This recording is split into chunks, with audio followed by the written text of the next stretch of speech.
Sempat nihil laporan kematian Rabu kemarin, hari ini Dinas Kesehatan Provinsi Bali kembali melaporkan seorang yang meninggal dunia akibat COVID-19. Di sisi lain, sebanyak 89 tambahan kasus baru dilaporkan hari ini dan 61 orang dinyatakan sembuh.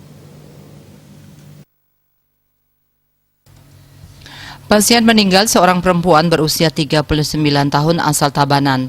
Pasien yang masuk BRSU Tabanan pada 5 November dan dinyatakan terkonfirmasi COVID-19, pada keesokan harinya ini dilaporkan meninggal dunia pada 11 November kemarin. Komorbid pasien tersebut tidak diketahui. Untuk pasien yang terpapar COVID-19, satu kabupaten yakni Bangli hari ini nihil laporan tambahan kasus baru. Sementara itu, kasus terbanyak berasal dari Gianyar dan Denpasar yang sama-sama melaporkan 26 kasus baru, diikuti Badung dengan 15 kasus baru, Tabanan 9 kasus, Jembrane dan Buleleng sama-sama melaporkan 4 pasien baru, Kelungkung 3 pasien, serta Karangasem dan dari kabupaten lainnya sama-sama melaporkan seorang pasien baru. Total pasien COVID-19 yang ditangani Bali hingga hari ini mencapai 12.519 orang. Dari jumlah tersebut, 11.494 pasien telah dinyatakan sembuh, sedangkan jumlah kasus aktif kini tersisa 622 orang.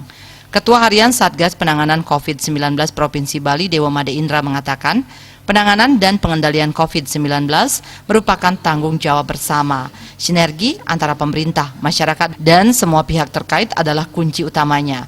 Untuk mencegah penyebaran COVID-19 makin meluas, masyarakat diminta selalu ingat pesan Ibu dengan menerapkan 3M, yakni wajib memakai masker, wajib mencuci tangan dengan sabun di air yang mengalir, wajib menjaga jarak, dan hindari kerumunan.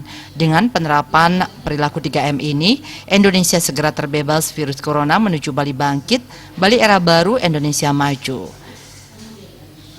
Dewa Made Indra juga menegaskan pulihnya kesehatan masyarakat dari wabah COVID-19 merupakan tanda segera pulihnya perekonomian yang sempat anjlok khususnya di sektor pariwisata, mengingat sektor ini yang paling terkena dampak terbesar dari pandemi COVID-19 ini.